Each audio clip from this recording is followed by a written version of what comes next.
What's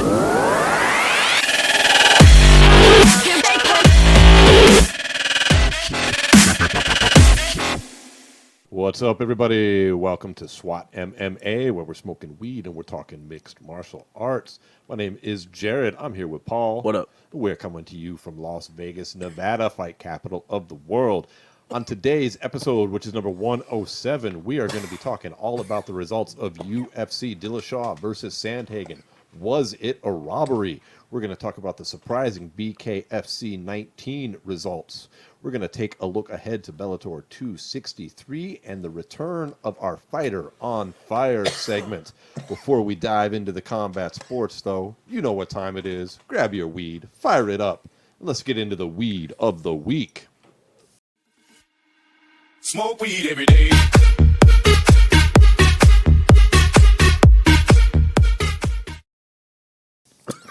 This week, Paul and I are smoking and coughing down on two different kinds of flour and one kind of concentrate. You all right there, buddy? Yeah, I'm dying. You sound like it. Yeah. That was that Puffco. What do you have? I didn't even ask you before the show. What are you putting in there? Some cherry pie. Some cherry pie. That's Granddaddy Purple crossed with F1W. I'm not going to hit that today because my lungs are fucking shot, dude. I'm on the edibles for a minute. Yeah. But we got this joint right here. And in there we got some blue cheese. Today, blue cheese is a cross of a blueberry male and UK cheese.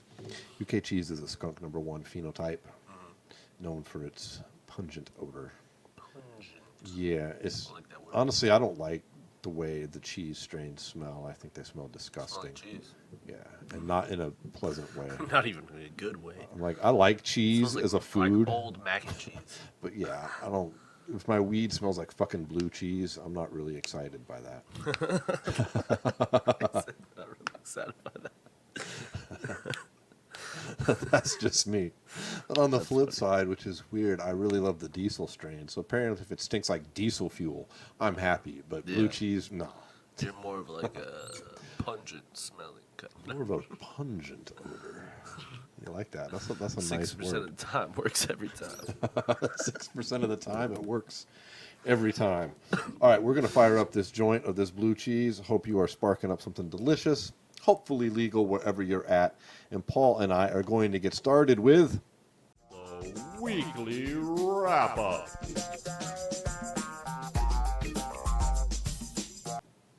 All right, on the weekly wrap-up with our wrapped-up joint, we had a lot of controversy this weekend in the UFC. Yeah. But before we get to that controversy, Paul, I think we should start at some of the fights we saw on the rest of the card that stood out. Not all of them, but a few that stood out. Namely, what did you think of the Mickey Gall fight, which saw him win in round 1, about the 3-minute mark, with a rear naked choke? I think it was Mickey's probably best performance since his fight against CM Punk. Like, like he's been on a serious downswing, and it's really unfortunate because he's one of those guys who was kind of brought in, kind of like a Sage Northcutt. He was on that Dana White looking for a fight, and it's not that he wasn't ready for the UFC or that he's not UFC caliber, because I do believe he is UFC caliber, and I do think that he has still some ways to go, but he still has a future in the division. But that being said, he's had some kind of shaky performances and shaky Definitely. technique that we've seen come from him, where you're just like thinking that he was gonna take this step and this leap in ability as well as competition. And I feel like he took that step in competition, but not necessarily in technique and ability. Yeah, he's on a bit of a losing streak and not looking well in his last few fights. He had his opportunity against Mike Perry. That was his moment, and then it didn't go well, and then it was kind of downhill since then. Well, and He's had this before break. that, too, he had that performance where he looked great against fucking Diego Sanchez in the first round and then just completely gassed, and Diego beat him down on the ground, which was supposed to be his strongest place. Right, it was He's terrible. getting ground and pounded by Diego Sanchez, who's fucking 40, and then turns around and loses a similar fight to Mike Perry, where Mike Perry just took advantage of all his weaknesses again. And I feel like it's one of those situations where he needs to really lock in, and I feel like this was a good step forward. It was. He fought Jordan Williams. I mean, they're fairly even on the striking, but I mean, it was a quick sub. It was second sub attempt.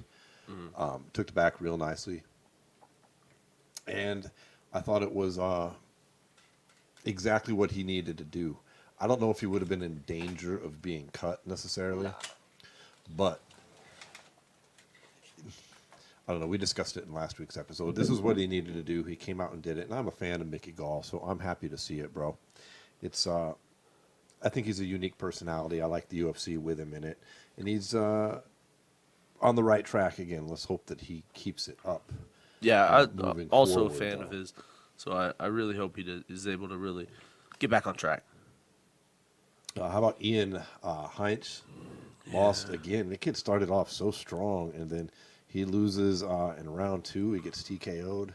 Yeah. Not a good look again for him. Tough.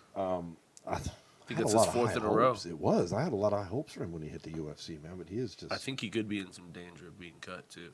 Another one of those contender series guys. Yeah, I think so as well. I think he's... I would be surprised if But he at the sticks same around. time, like, that was his first bad loss to, like, a name, someone who wasn't a name, if you really look at it. Like, his 3 losses before that were to Derek Brunson and Kelvin Gastelum. Like, those aren't any slouches, you know what I mean? Not even close. And then, so, I don't know, it's tough. It's tough. Hopefully he gets one more shot. You know, I think every guy deserves, like, if he's one of those guys who's come, I think he's already had, 5 or 6 UFC fights in the 2.5 years he's been signed. And to against promotion. high-profile fighters like you just mentioned. Yeah, so, I mean, hopefully they give him one last shot to prove himself, and we could really get a real idea of whether he should be here still or not, you know? Goodness gracious, that joint is hitting me. I need to get a drink here. A fight that really stood out to me for its controversy on this card, and it was a fight that we kind of focused on and talked a little bit about last week because it's fairly consequential. But we saw in the women's division, the flyweights, we had Macy Barber versus Miranda Maverick, which is was an important fight for Macy Barber because she lost to 2, but they were both 2 up-and-coming fighters in the division. And what we saw was, Miranda Maverick come out and win the fight, except, So. Everybody thought so. I believe, ultimately she loses a decision to Macy Barber after she clearly won round 1 and 2, and Barber won round 3. Yeah. It's pretty shocking. 22 of 22 polled media outlets had Maverick winning that fight. It's pretty egregious. I don't know of anybody that, other than Macy Barber, that thinks she actually won. Yeah, we both had texted each other and were like, yeah, looks like pretty easy win for Maverick. And then, whoa. Yeah, I was reading, I think it was MMAfighting.com, their article on the fight said they actually had the article done or getting ready to post it because it was such an obvious victory that he was just waiting for the final scores, which he figured, would reflect the 2-1, that they had to go back and rewrite shit. I just don't know what round they scored for her because let's just look at it round by round. First round, I thought it was definitely pushed. The pace was only pushed by Maverick. There was very few strikes thrown by Barber in general. There was very little offense from Barber to begin, at all. Then she gets taken down. Hesitant. Second round, I guess you could say it was competitive, but it was more of counters that Barber was throwing and Maverick was throwing combos. It was like a multiple shot to one shot kind of thing. And then in the third, obviously, I did think Macy was able to turn it up, and she, kind of hurt her a little bit. She found her rhythm in the third. She had that spinning backhand, back fist thing that landed. Yeah, and it kind of rocked her, but it wasn't super obvious. It was a hard blow, but it wasn't like she was on. It was like a real nice chicken shot. legs. Yeah, exactly. But to say that, I don't know, man. I still don't know how you could say Macy won that fight. I think it was a good. She came on late and she showed that she was just having a tough time closing the distance and stuff. But that doesn't mean you win the fight. Look, here's the final verdict in my eyes as far as Macy Barber. She won this fight, yes, and she's going to get another chance, yes. But did she improve on anything that cost her past 2 losses? No. And in reality, she lost. This is in reality a third loss in a row. Except now she's not going to learn much because afterwards, at least publicly, she's saying she saw nothing wrong, no controversy, easy win, blah, blah, blah. If she doesn't turn something around, she's going to lose her next fight most likely. Well, she's at Team Alpha Male. And yeah, did you hear her corner advice at one point? It was sad. I don't know. Literally, Faber says, Macy, you just have to hit her. Please try and hit her. That's your corner, your fighter. Please try and hit her. Because, Macy does that shit where she throws fucking punches from like 6 feet away. Yeah. That have no chance of landing. That's where I think Macy's lacking. Macy she is physical. She, when they get in the clinch, she wins a lot of exchanges against all the fights that she's had. Like, she's strong, and she's just not aggressive, and she's not technical. Like, she's physical but not aggressive. Like, when it comes to her, and she's had a few fights where she whips people around and throws kind of weird trips and stuff like that you have to have some kind of strength to control your opponent with, but her whole sense of distance and her striking, how to close distance, close the distance. It's just it doesn't compute with me. She throws overhands until she's in range and then starts throwing jabs. What? Why do you have to throw two overhands to get into range to then throw a jab or straight, which you land, but what you just did was you made yourself look like a fool. I guess ultimately not. Dude, to me, it's you look like a of fool. Ronda Rousey's You look like a fool in the judge's eyes, though. You're closing the distance with two overhands. Your two missed punches to land, to go and attempt to land two other punches. Fucking close the distance some way else. It's terrible. I just don't get it. It's terrible technique. Yeah. There's really not too many. It just doesn't work. So I'm off, unfortunately, the Macy Barber train as I am far too. as she's going to be the youngest champ, etc. I think Macy Barber is the most wrong I've ever been about someone in the UFC. I'm sorry. Yeah, unfortunately, can't disagree. I was on that train too. No, and she's not doing herself any favors with this victory here. Yeah. You know what train I am on though? What's that? The Brandon Allen train.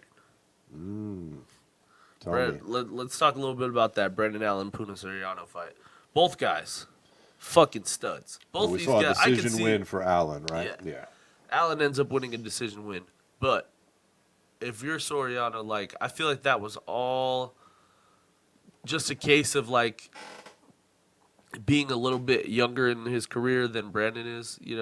Brandon has a little bit more experience, whereas Soriano was going in this 8-0. Now he's 8-1. Mm-hmm. That's so young in an MMA career.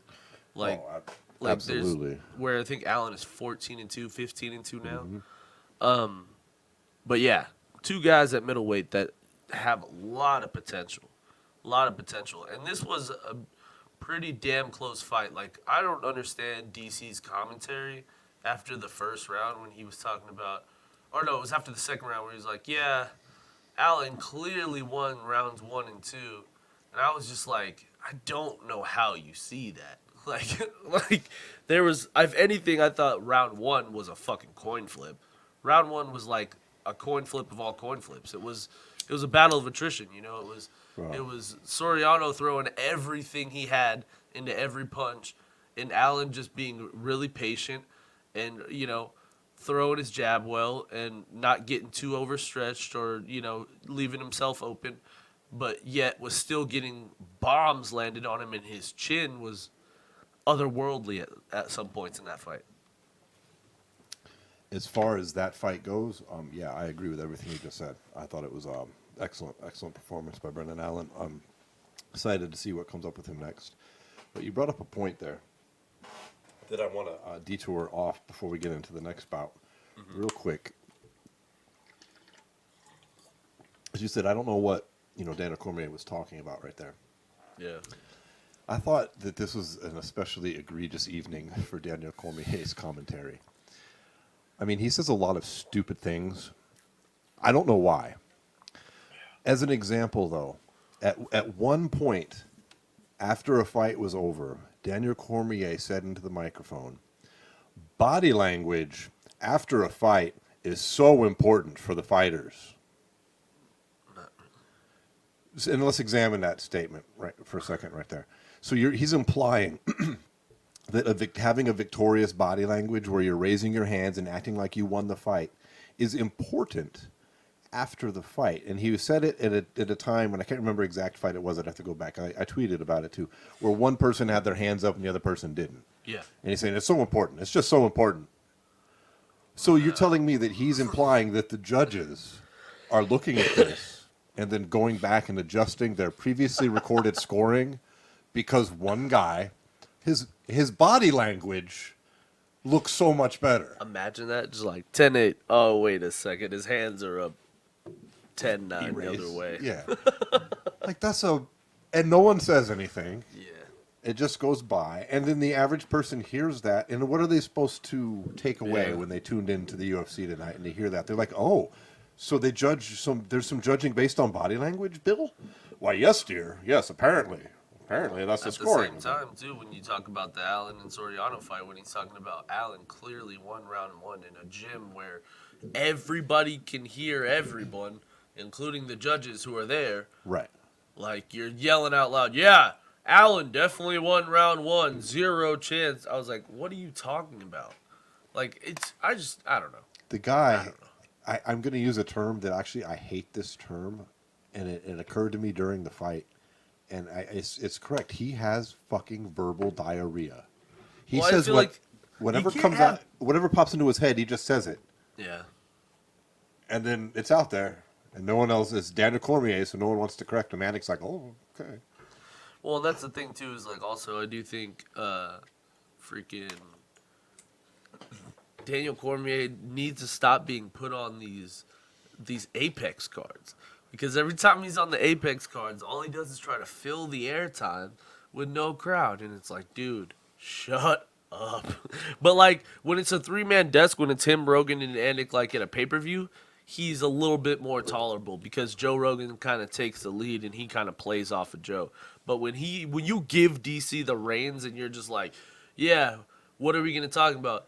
Yeah, this week I talked about him when we were eating a cheese sandwich and he was telling me that he's going to hit him with his left hand.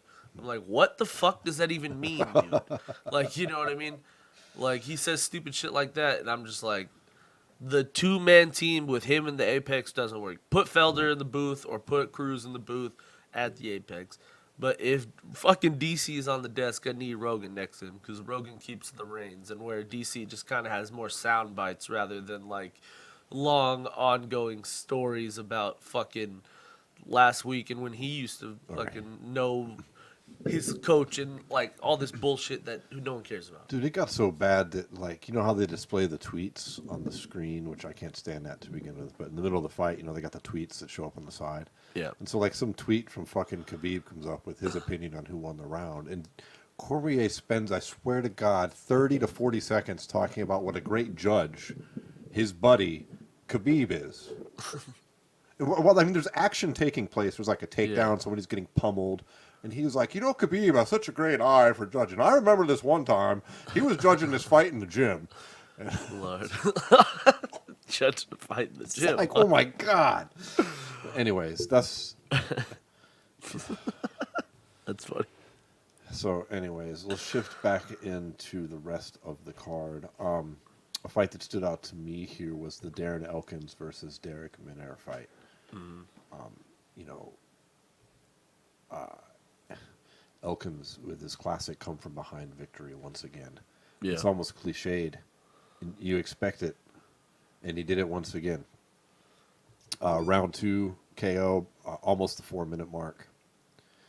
After surviving some vicious sub attempts, as I thought he was going to get stopped, taking a lot of punishment, bleeding. You know, it's an Elkins fight. Yeah, Darren Elkins. He takes a lot of damage, then he wakes up and wins. Yeah, he's just...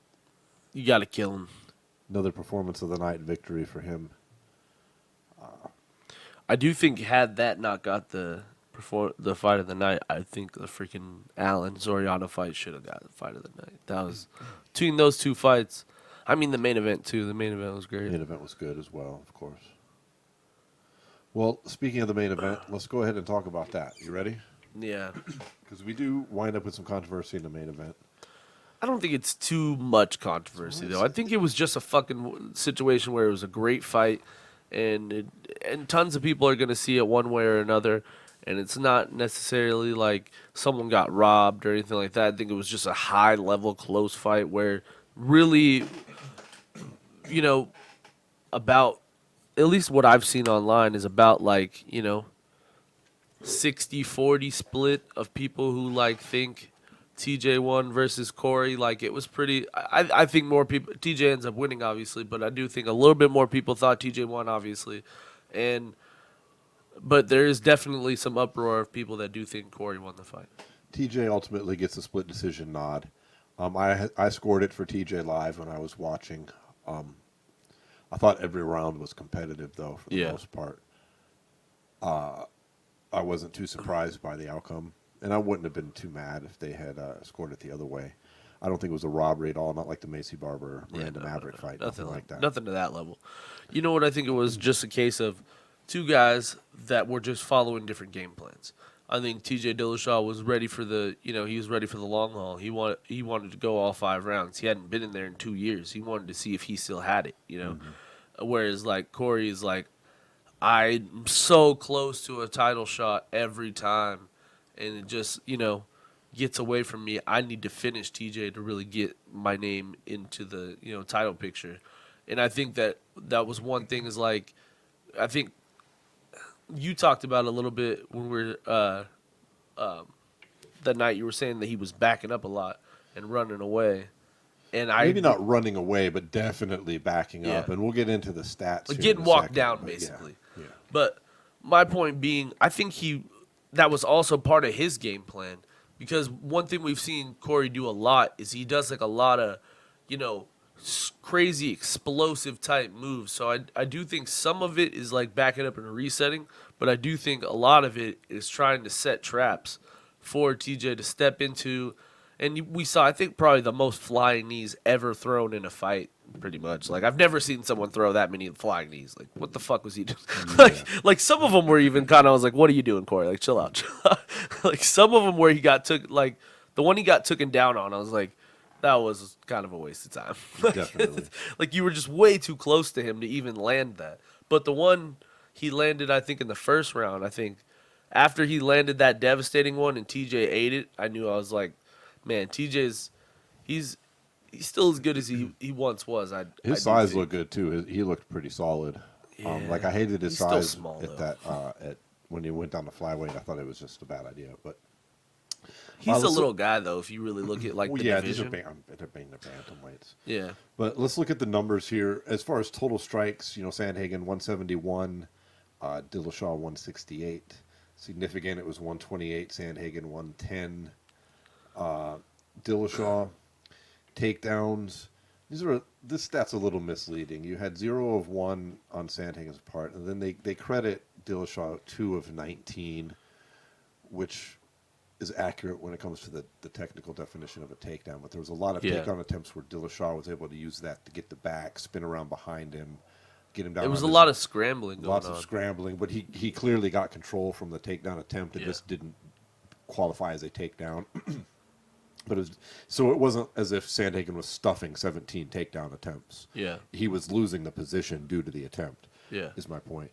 So that stat basically was grappling, and they kind of counted those as attempts. When sometimes you're just trying to get the guy to fucking, work a little bit. Right. And there was one sub attempt from Sandhagen. It was very close. He had an inverted fucking triangle. Off a takedown, right? Wasn't it like he shot in on a takedown? Well, he didn't get the takedown, but he got the position. Yeah, and he just locked up like a upside down triangle. I was like, holy shit. And then the final statistic, to me, is the one that really swung the fight, which is the control time. We've got 0 for Corey Sandhagen and 8 minutes and 22 seconds credited to Dillashaw. That's big, yeah. So, that's big on the scorecards. Yeah, I think, when you have such a close fight, it comes down to a lot of that. It's possible, but it's very difficult, in my opinion, to win a fight when you're backing up 99.5% of the time. You can do it.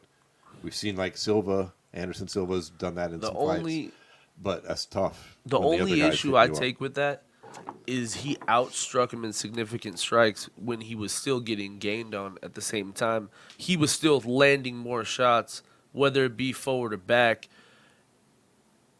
would seem to me that if you're landing more shots and you're still going backwards and they're more significant, like honestly, I think every single shot Corey landed on TJ was more significant than the shots that TJ was landing. I think TJ was, like I said, I think TJ was playing the long game the whole fight. He was just going in there.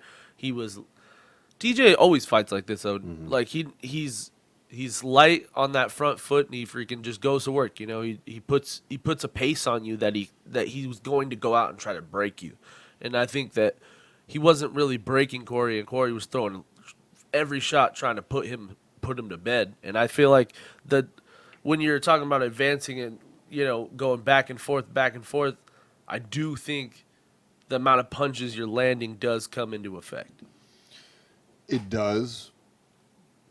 I think one of the strikes that Corey landed, I think one of the things that hurt him, and at least when it comes to the judging, was his mix of it. Like you said, he was throwing a lot of strikes, but they were mainly punches. When you look at the leg strike comparison, he landed 8 of 9. Yeah. And Dillashaw landed 41 of 45. That's what I'm saying. That's Dillashaw's game, though. Right. So, but I'm just trying to find reasons for the judges doing. Yeah, I don't know what they thought of, but where they're sitting, it's a lot easier to register a leg kick that lands than maybe a punch that may or may not be landing when somebody's in those positions. I'm just guessing here, but I'm thinking that could have also played a bit of a difference. But either way, I wasn't mad about the decision if it had gone the other way either. And I do want to say something also, just real quick. Yeah. You talked about that 8 minutes and 22 seconds of control time. That he's credited with, but yeah, I mean, he was moving forward 26 minutes or whatever, 25 minutes. No, I'm talking about the control time on the ground. He only landed 4 of 9 significant strikes on top. Yeah, but I guess also in that under that umbrella of of control time, I'm thinking of the fact that he marched him down the entire fight. I mean, obviously it's not 26 minutes in a 25-minute fight, but I mean, realistically, when they were on the feet, Sandhagen was moving backwards probably at least 95% of the time, maybe 90% of the time. Yeah. For what that's worth. That doesn't win you a fight, but it plays a difference. We've seen other people lose close. fights in this similar way. This is a big reason why John Dobson's lost a lot of fights. Yeah. You know, this is a big reason why he lost to Peter Yan. Remember, Peter Yan was out striking him, but Yan was walking him down the whole time and matching him with punches and got like a unanimous decision, 30-27, I think. Yeah. And it seemed shocking a bit, but it's the same thing. I think that's similar. a great example. So, yeah. Well, next for TJ Dillashaw after this, he's calling for the winner of the now formally announced Aljamain Sterling versus Peter Yan rematch. In Abu Dhabi. It's like a pay-per-view, but not a pay-per-view. Yeah, it's a pay-per-view. It's a numbered pay-per-view that is not on pay-per-view. It's on ESPN. Or ABC or something like that. But it's at like 8 a.m. It's on their time. So what was the last one? Wasn't it like 11, 10? That's why. They got some agreement to put it on an event probably at their time. But it's 2 pretty big fights. It's freaking Polish Power versus freaking Glover. And then it's Jan versus Aljo. 205 championship, 135 championship, free on TV. I like it. That's cool. So I like TJ Dillashaw getting the winner of that fight. I don't have a problem with that. Yeah. I guess so. I mean, look, and I'm not saying that's not like I'm some fan of TJ Dillashaw, but I thought he came out, he answered the questions. Look, his gas tank looked great. His chin looked great. Physically, he looked solid. He still looked in shape. I didn't see any big transformation in his body, his gas tank, his abilities. Sandhagen is a tough out. That kid is a legit world-class fighter. So the fact it was a close fight, it should have been. That's why they were fighting. Mm-hmm. I thought he answered all the questions with a good job, sir. I'm just saying, if Aljo and Jan have like a close fight, I wouldn't like be against having them run it back a third time than having TJ fight and have TJ fight someone else to really prove like, you know what I'm saying? I'm just saying 35 is just such a fucking Shark Tank of a division to just give a guy a fucking title shot off one win. I'm Well, sorry. it's not just a guy. It is I the know, returning but- champion. I mean, Yeah, whose but he body of also work just came speaks back for off himself. fucking cheating. Like, Yeah, but he like paid that his... has to count against you at some point. It did. He didn't get the immediate title shot, and he spent 2 years on the sideline. And I'm not saying that as like I'm no fan of T.J. Dillashaw. I mean, I just respect his fighting ability. Like many fighters, I don't like personally. Yeah. But I mean, we can't deny the fact he did his time. He came back. He Did beat a his time. top contender, Yeah. But that and he was a passed all fucking his drug close fight, tests. man. It was close, It's close. as it should be. You know, they shouldn't feed him some chump whose ass he kicks. Yeah. So Have him and Cruz run it. you know, But I don't know. I don't have a 35 problem. is just tough. It's just tough. It's a tough division. Like, literally, there's so many guys I can think of right now that he could fight that would make sense. We just have to wait and see. What about Rob Font? It's October. Rob Font's just sitting there, like, coming off a sick-ass win like that, and he gets kicked to the side by T.J. Dillashaw after fucking what? He's won 6 in a row or something like that? That's what I'm saying. Like, 35 is just such a fucking Just saying. monster division that, like, If he wasn't the champ who didn't lose his title in the cage, then Yeah. there's more of an argument. But when, like, how many fights does he have to win before he gets a chance to just One more. set? I mean, One more round. we'll see. Maybe he wants another fight. I kind of doubt it, though. Yeah, obviously. I think it'd make the most sense, but I wouldn't mind one more round. All right. Well, let's talk about something other than that UFC card, which is an event that occurred before the card on Friday that, honestly, once again, I enjoyed overall event compared to event better than the UFC, which is BKFC 19. Now, I think that the higher skill fights ultimately landed in the UFC. All right, that main event was great. That was my favorite fight overall from the weekend. Okay, but Yeah, obvious. event to event, I once again wound up enjoying all the fights on the BKFC card, with the exception, which we need to clear up right away. I was about to say, what the fuck are you about Right to say? away. I disagree with this statement. I disavow your Well, statement. let's talk bro. about these promotion bouts, TikTokers versus YouTubers that we gave so much credit to. I personally No, you gave gave so so much much credit credit to to. I last said it week. was a shit show. But let's be clear. What was the reason I gave them credit? Because they were Because you said it doing. was legit. And they were doing Bare knuckle. That's badass. Who can Which disagree with they what did that? not do. Jesus, I know you turned it on, the bitch. Like I don't support either of these fucking ass clowns, any of them. But if someone's gonna bare knuckle, I'm like, okay, dude, that's ballsy. Yeah, no Yeah. bare knuckles. They were wearing fucking 14-ounce boxing gloves at a BKFC event. Oh God, it was awful. All of those fights were awful. I suffered through 2 of them. I missed the first one, thank God. I turned it on, and Face. Paul, I thought I turned on something else. I was like, oh, is there a rain delay like last time? Is this they're running some other bullshit? Like there's people are wearing gloves. Oh, shit, it's It funny. was terrible. It was effing terrible. Thank God they brought in their own commentators for those 3 Oh, events because they were like thinking it was awesome. So they hyped up everything that these fucking clowns did, who knew no fighting skills here. Yeah. It was like windmill punching and oh, it was terrible. And that Blueface shit was awful too. Yeah, then he got ran up on by a fan. He fucked him up. I was like, what is going on here? Dude, they were bragging They're up like the jumping fact. the fan in the corner. I'm like, what's going on right now? I don't know. It was terrible. I was so just. I take back every bit of fucking goodwill I threw at them for having the nuts to fight fucking bare knuckle. God, that was terrible. It just makes me laugh so hard because you were like, it's legit. Because remember when I first texted you, I was like, what the fuck? Blueface is fighting in bare knuckle. You're like, yo, dog, this shit's going to be dope. I did not say that. More or less, No, you do said not believe it was that. a good marketing promotion for the bare knuckle fight league. That that it was smart on their part. They could pay him a And it wasn't pretty a main solid event, purse, and it would They were be going knuckle. bare knuckle. No fucking bare knuckle. I take it all back. They didn't hold up their end of the deal. You can't unsend that text message. When You they, sent me a straight up paragraph, and all I said was like, "Damn, Blueface and BKFC, huh?" well, because I thought it was You smart. thought it was legit. And then I was sorely But you were disappointed. just That like was a every joke. other YouTube fight so far, whether it be Jake Paul, Logan Paul, the TikTokers versus YouTube card.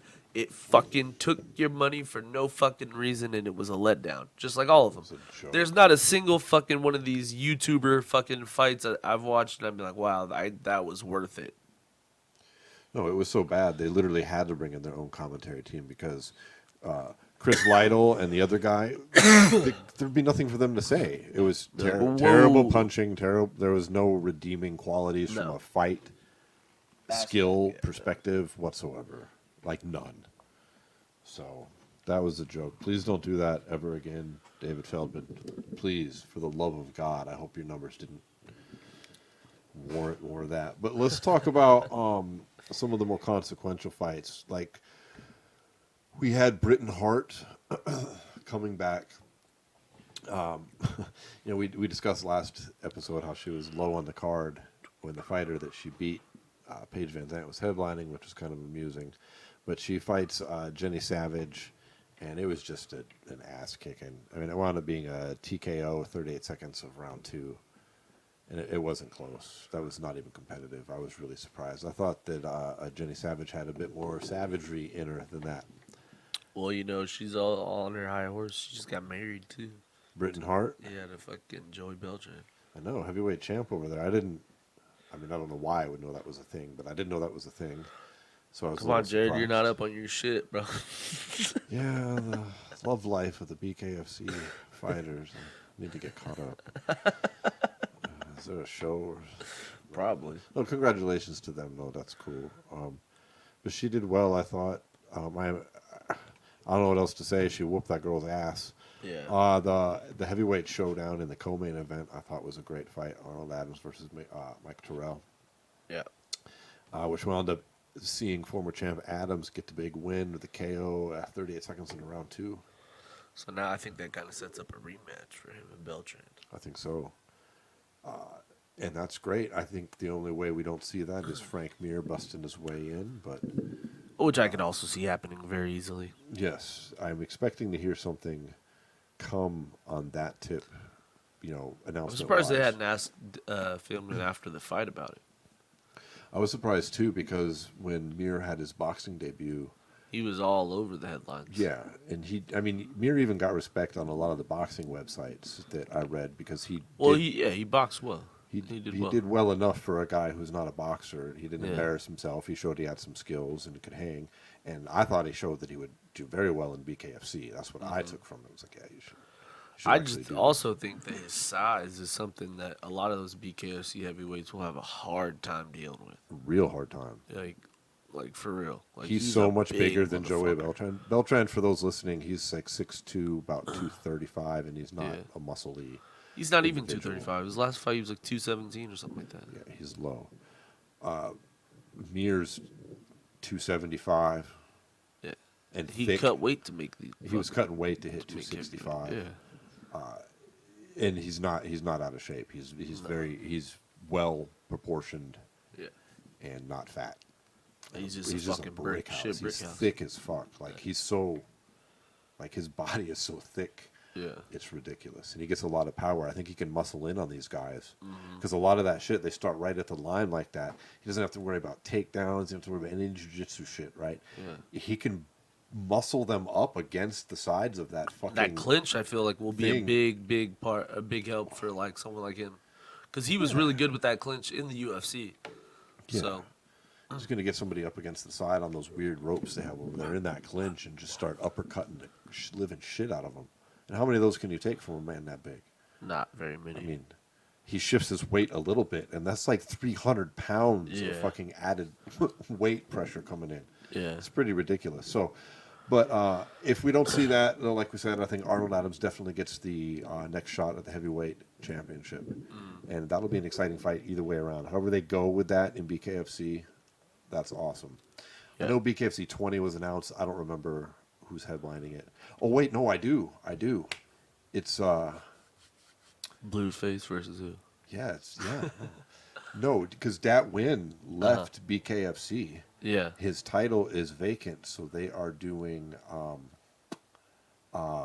Reggie Williams, is that his name? Reggie Barnett? Reggie Barnett, yeah. Versus former champ Johnny Bedford. Johnny Bedford. And that's a rematch also. For the vacant title. That's a great fight. That's a rematch also, isn't it? Yes. No, well, it was scheduled, but then it fell through because Bedford got injured. Okay. And so it was like we heard about it prior, but it didn't happen. Yeah. Okay. But that's a great fight. Both of them are very experienced guys. That's going to be a killer fight right there for that vacant title. So that is BKFC 20 coming up next month. So that brings us to the main event of BKFC 19, Paul, which we saw Rachel Ostovich from UFC fame making her debut against former opponent Paige VanZant. Yeah. Tied freaking made it 1-1. Yeah. The short story is that Paige VanZant loses the decision to Ostovich. Yeah, and a very, very shitty showing from Paige VanZant also. Yes, it was. It just really seems like she chose the wrong sport. Like, let's just be honest. I think she would have been better in Bellator at this point. Like, she just hasn't grasped the qualities of like what you need to do in, boxing. Not only alone bare knuckle boxing. You know what I mean? Well, Paul, since you bring that specific point up, let me go ahead and break that down further in our brand new segment, the Technique Corner.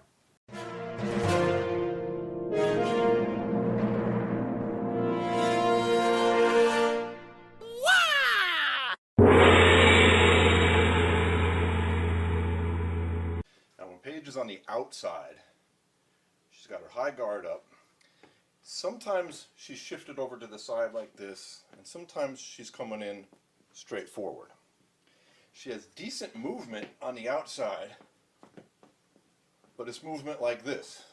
My head staying in the exact same line while the shoulders and the body is bouncing back. VanZant feinting with the one. Ostovich resetting in the orthodox stance. Snaps the jab. She should be coming in more down like this, moving the head back and forth. Another thing that she's doing, she starts off up here. As she gets closer to engage, her hands get down here. And because her chin isn't tucked where it needs to begin with, it starts creeping up higher. So she begins throwing punches like this. See how my head is a wide open target there on the video screen? To make it even worse, as seen in several clips, as she throws, she'll sometimes pull back, which is a little bit of a defensive move because she's worried about getting hit by that overhand right coming from Rachel. So she's moving back. When she's doing this, she's sticking her chin up in the air. This is exaggerated a little bit, but it's happening quite often with her. She'll step in, go like this, and the chin winds up being up. Both the hands coming down here with these weird hooks. It leaves a bunch of areas open because her chin goes up and she's not pulling her hands back the way she should be, and her chin isn't tucked. She has no protection here. Oh, knuckle up from referee Andrew Glenn. Here's round number 3. So we're circling off the line from Ostovich. Now watch, one of the first things you learn in a boxing gym that I learned is first I spent about 6 months doing nothing but throwing a jab. All right, but what's real important is you got to have your chin tucked down at all times. Your chin needs to be down here, and you're kind of looking up a little bit, because then you can take punches, and you've got a little bit of absorbance in there in your body. The blow is going to go down through your neck and into your shoulders. Or you're up here like this, and your chin is up, you're getting smacked, and you're just going whipping backwards. That happened to her several times through the fight. And as she's throwing, since she's throwing down here like this, punch landed good on Ostovich right there. Punch landed good on Ostovich right there. it's also leaving the sides of her face wide open. Any seasoned boxer that's been training the way that she says she has been should be tucked in and throwing like this. If you're straight ahead, she should be throwing this way. She's got the movement, right? And she's got no space here. See? When my left is out, my ear and my shoulder are almost touching. From this side, there's blockage there. So I'm coming up and I'm throwing I'm not wide open here like she is. Then you can throw a jab, the hook, she can move around a little bit. All of these mistakes that she's making are, look, they're very, very basic, that any boxer, these are the first things you get drilled in. Chin tucked, hands up. Your punches are on a string. You go forward, that goes right back. You grab it and you pull it back. That's how I learned. It's like you're grabbing some shit and you're pulling it back to your chin. Your tucked chin, there's no space. Tucked here, no space. Side to side movement with your head. Not just your shoulders doing this while your head is there. You gotta move it around. If Paige can't correct these very basic fundamentals of her boxing game, I see no way that she's going to be able to score a win in the BKFC against any fighter that has basic boxing skills. Looking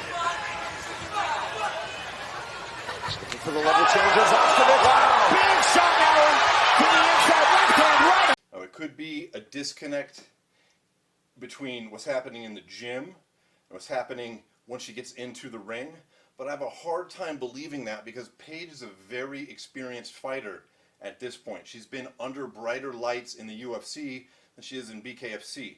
So I don't think she's just forgetting everything when it's coming in. I don't know if her boxing trainers are teaching fundamentals or if she's fighting in the gym exactly like she is in the ring.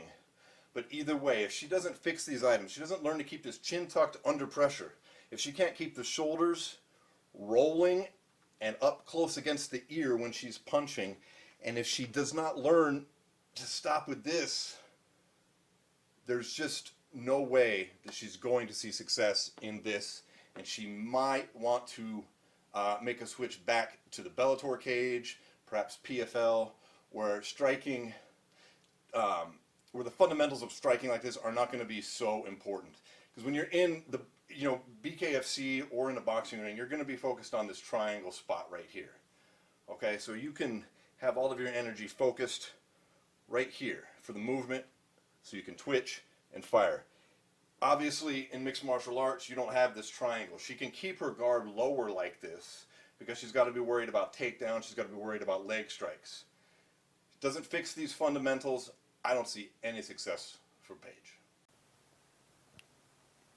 All right, so that's my thoughts on exactly why Paige lost that fight. And I mean, I don't think it takes a genius to figure that out, but I thought there was some very specific things there that I could highlight. That, and it circles back to what you said originally before the segment, is she's in the wrong sport because she's not adapting to those basics that I showed, I think, pretty clearly right there. What do you think Paige does from here? How long didn't you sign a 4-fight deal? Or? She did, but there's got to be some clauses in there if she continues to lose. I think she still fights it out. I think she fights it out, ends up in Bellator or PFL. The best they can give her now is a co-main. I mean, they want to milk her name, but how long can you milk it? Yeah. I mean, it was not a good performance. No. It was worse than the first one, I thought. Yes, 100%. Yeah. Rachel Ostovich, though, I think she only signed like a 1-fight deal. This was like her only fight she signed to do because it was like Paige VanZant and she wanted a rematch. Those right hands were legit from Ostovich. She was fucking in there. You know, I was hating last week. Now that was really impressive, I thought. Me too. I thought she did great, and I think that there's a couple interesting options here. Britton Hart also called her out, but Pearl Gonzalez is waiting in the wings, and she had an amazing showing, I thought, in her BKFC debut. And between those three, I mean, I'd really like to see Ostovich versus Gonzalez, actually. Well, no, Beck Rollins is out. She was in Bellator or some other league, but she just signed a deal to come back. Oh, okay. So, I don't know if she was like champion in recess, right? or what she was. I don't know how that worked. But yeah, she was the champ. She was like the queen of BKFC. I remember that, yeah. And then she went and did some MMA again. But I remember hearing that she signed and back. And, well, they've had a couple people like that. Like, that was what Artem Lobov was doing, too. Right. They're cool like that. I admire the BKFC for letting the fighters because honestly, it's do two that, different sports, you know? It's not really mixed martial arts. It's not like you're going... It's not like they were giving you permission to go fight for another bare knuckle organization. You're talking about mixed martial arts and bare knuckle. They're two different sports. Right.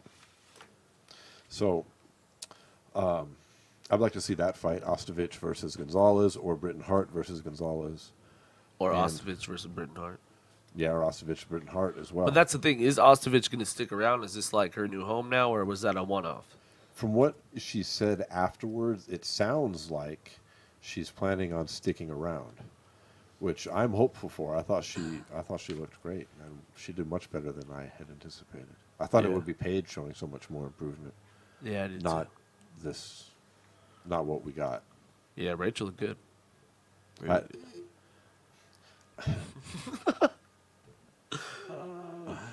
I admire Paige's attitude afterwards. I guess she's posting Instagram shots of her giving the middle finger and Yeah, being like "fuck you." her bitches. fucking hands were swole up. Holy shit!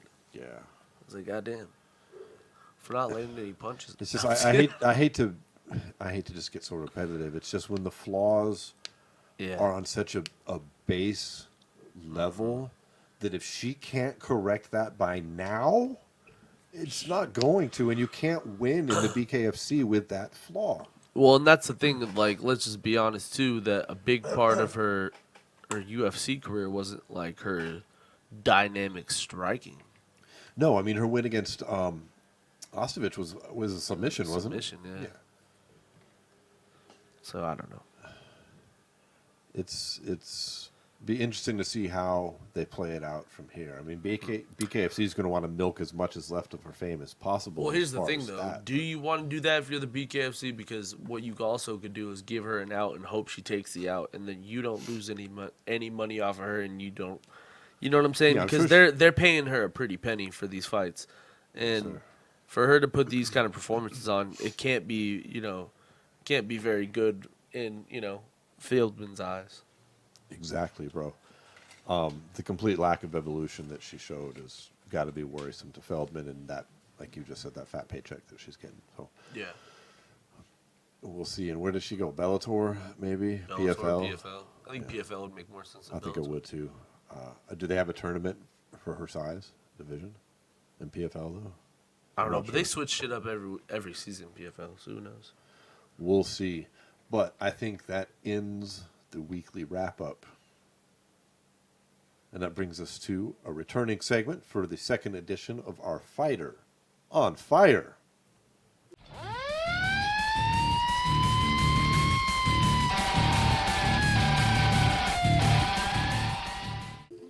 Who do we have? All right, so this Paul? week, our fighter on fire is Adrian Yanez.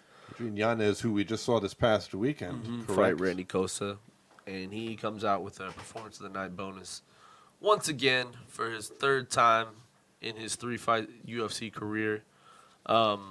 This guy is just like we were talking about a little bit before.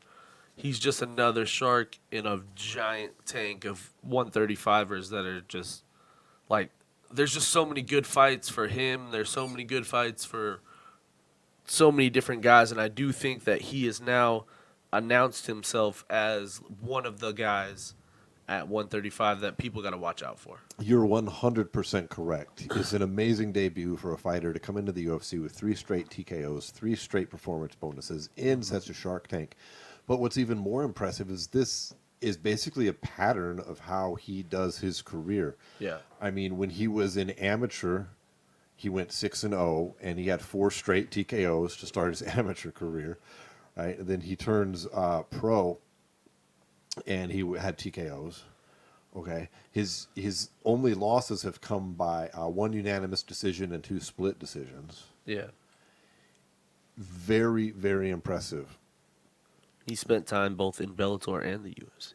Overall, he's 14-3. He's got experience. He's got obvious power and skill. Yeah.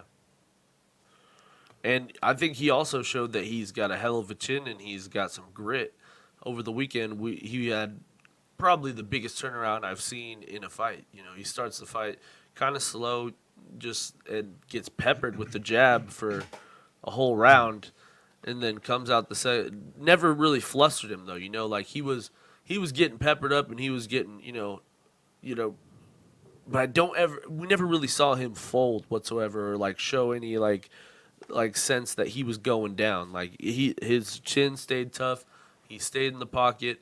Came into the second round, ripped the body on a guy who had already punched himself out. Oh yeah. And just took advantage and just showed like some maturity as like a fighter. You know what I mean? Like it takes a lot of grit and it takes a lot of, will to lose a first round very one-sidedly and come out and decide, nah, this shit ain't gonna happen, and come back and not only win the fight, but TKO the guy in just the next round, Like, what he did on Saturday night is nothing short of, like, ridiculous. You know what I mean? In coming on the heels of his prior victory over Lopez, which was a 27-second, KO in the third round, like you just said, it was that maturity in the ring, losing like that and then coming back, super, super impressive. He got his stint into the UFC off of Dana White's Contender Series, which unfortunately I wasn't watching at that time, but that was in August of 2020. Yeah. Which he also, I believe, won by a TKO, correct? Prior to that, he spent time in LFA, Fury FC, a little bit of time in Bellator, as you mentioned, back in 2015. Yeah. So he's, I feel, hitting the UFC at just the right time in his career as well. Yeah, for sure. So Absolutely. what do you think happens to Yanez from here as far as booking? Who would you like him to get matched up with? Do you have any ideas in that regard? I hate to say this because, it would kill one of the stars off. I think I know who you're going to say. But I think him and Sean O'Malley would be a That's- fucking sick fight. Him and Sean O'Malley would be Yeah. a sick ass fight. Like maybe up the ladder a little bit more, but I think him and Sean O'Malley is the fight to make. Both guys will just go out there and try to fucking knock each other out the entire fight, and I would love to see it. Yeah, I'm Maybe not 100% next. with that. But eventually, those two need to fight. I agree 100%. I Yeah. think that would be awesome. Sean O'Malley. Yeah. That would be the fight to make, I think. I love it. But they won't make it because they're two prospects that are too good right now. I think what makes a lot. Sometimes they do that kind of thing. But at 35, though, you have like a fucking plethora of them. So, like, what are you really going to do? Eventually, they all got to fight each other. True. You know what I mean? Well, congratulations to Adrian Yanez, our fighter on fire for this episode. Absolutely. That brings us to what's next in the cards.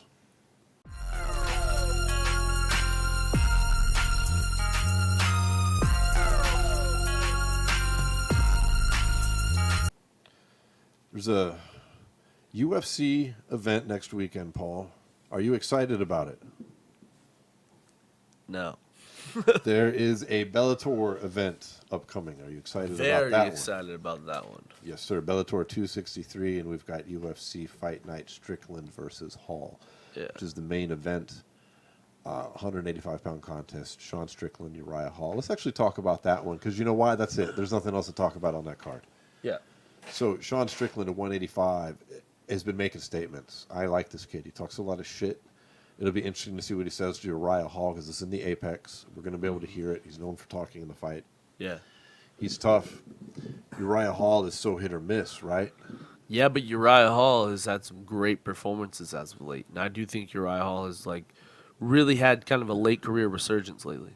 He has. He's coming off that knockout win of Anderson Silva, where he really ended up ending Anderson's UFC career. And, of course, Weidman. Yeah, well, I don't want to talk about that. That's why I said the Anderson one, dude. Come on. I know. Weidman's looking good, though. He's in the gym. Sure he is. He's recovering well, actually. Good for him. 100%. This fight,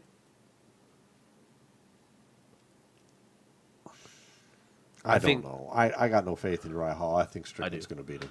I think Hall wins. I hope Hall wins, because I'd like to see him actually live up to the potential that's been there since the goddamn Ultimate Fighter days. But Hall's been in the gym, bro.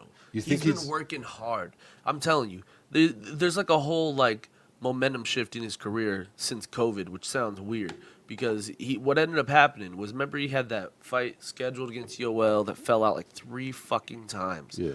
And then he had a fight with Jacare that fell out. And, like, literally, he lived in his gym for a year and a half and didn't live with his family. All he did was fucking train and sleep for a year and a half, waiting for a fight. Training camp. Finally gets a fight, knocks out Anderson. Then he finally turns around, tries to get another fight. Obviously, the Weidman thing he can't control. I guess it counts as, like, kind of the same thing as, like, Poirier, like, you know, kind of a TKO, but not really a TKO. Yeah. And then, you know, now you go to the Strickland fight where this is like the UFC trying to figure out if Uriah Hall is going to be serious and get up into these, like, big high contender level fights, or is he what you think is going to happen, you know, kind of guy who's up and down, and when he gets to have his big showcase type fight, he tends to falter. And I don't think that's going to happen, but I see that thinking behind a lot of the UFC brass, and I see what you're saying. But I don't think that's going to happen. I'm legit excited for that. Yeah. I figure my worries about Hall have nothing to do with his fighting capabilities. They have everything to do with what happened in the Weidman fight, and that Hall has a pattern in the past, at least, of when serious injury or trauma happens to his opponents, he tends to get in a bad headspace afterwards. Like, and I'm just expecting that to raise its head again, perhaps, and him to come out and be a little hesitant against a guy who's going to maul him. We'll see. Think he's going to maul him? I don't know, Coach. It's less of my belief in Sean Strickland and more of, I'm sorry to say, a disbelief in Uriah Hall's mental space. Not his mental capability. It's not like he's stupid. I'm just trying to say, he's like a guy who shouldn't be fighting to me. Yeah, he seems like too much. I feel bad when he hurts his opponents type shit. Yeah. To the point where even subconsciously he might just have that second or two of hesitation or pull back, which is not a thing you want to have as a fighter at a high level. I can see that. So that's what I'm thinking. Let's shift over to the Bellator card, which is exciting. Paul. I mean, this is it. This is the final of the Bellator Featherweight World Grand Prix. We've got, you know, current champion Patricio Pitbull against undefeated AJ McKee. The winner's going to get not only the belt, but $1 million prize. 2 belts. 2 belts, right. They get the special Grand Prix tournament belt. And they get the featherweight belt. They get the featherweight belt since Patricio is the current title holder. Patricio's on a 7-fight win streak. McKee clearly undefeated. McKee is fucking dangerous, and he's big compared to Pitbull. Did you see their face-off a couple days ago? He was way bigger than Pitbull. That was surprising to me. Way bigger. He looks ready to go. Both these guys, obviously. But I think this is the beginning of the AJ McKee era in Bellator. Well, he's coming off a first-round submission of Darren Caldwell with a neck crank. That was the weirdest fucking submission I've ever seen in my life. But, yeah. It was pretty sick. It was intense. Remember, I think we picked it as Caldwell's submission former of the year. champ. Yeah, it was the 2020 sub of the year as well by several noted MMA organizations. And, of course, it was... I think that was one of our choices. I was going to say, the most notable MMA organization in the current media landscape, the SWAT MMA podcast, also featured that as well on our 2020 Best of the Year award show, which you can find everywhere podcasts are distributed. But, yeah, that's a super, super high-level fight here. I personally am rooting 100% for AJ McKee. I want him to continue his undefeated streak and eventually wind up in the UFC. Yeah, I hope so too. But I do think if he wins this fight, that Bellator won't let him go. If he wins this fight and becomes a dominant champion, unless he leaves by his own will, Bellator will not let him go. They will offer him the most money of any fighter in the entire company. Like, honestly. Because, you know, he talks shit. He's homegrown. He's good. He's a homegrown talent. Mm-hmm. He's fucking literally one of the most talented fighters in the world, I'd say. Like, he's like the shit he pulls off in the octagon is ridiculous. Well, I guess not the octagon, the cage is ridiculous, you know. I do think this is a serious test for him, though. I do think that it is the test, not only like it's a launching pad, but if he loses this fight, it also could, put a serious, pause button on what his future could be, Well, this is it. This is his big moment. I mean, especially with the money involved too. That's a huge incentive. It's a lot of pressure, but We talk a lot about fighter pay. It's interesting to me that, a smaller weight class like this, the 45s, they're about to earn more money than. yeah, I mean, is a 45-pound champ? Is Volkanovski getting $1 million? shit, that's a good question. Probably something like that. Hopefully. Maybe I would I hope. mean, they I all would get hope. a half. I'm They, just gonna go with I would hope. all champions, as far as I know, Yeah, they get a part of the get the a half points. $1,000,000. I've never seen it less in the past few years Yeah, as their base salary, but it's not a win-win. Yeah. Like a show and a win. It's a flat fee. sometimes. But I don't know if the smaller guys even get the pay-per-view points. UFC might tell them to fuck off, especially in the ESPN era, Yeah, maybe. because they got that weird $500,000 thing, where ESPN guarantees like a $500,000 buys, Yeah. but they're not giving points to a fighter on that. There's no way. Yeah, you're right. You Maybe know what it's I on mean? the base sales actually. So yeah, if Volkanovski actually gets Yeah. like points in this scenario, well, what if it's under a $500,000 so it doesn't count? So like, sorry, Well, you get You see points what I on mean? whatever that less number I would don't know if be. ESPN be willing to give up money because they're a separate company. You know what I Yeah. mean? Since they're guaranteeing the buy rate. Let's say it was like, so maybe they get it on 100K, but I don't know. Yeah, I don't know. That's a weird thing.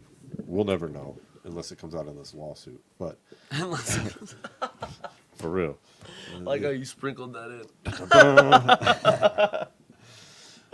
shifting back to Bellator though, great fight. I'm excited. Go McKee. I think we're gonna have a lot to talk about next week when it's over.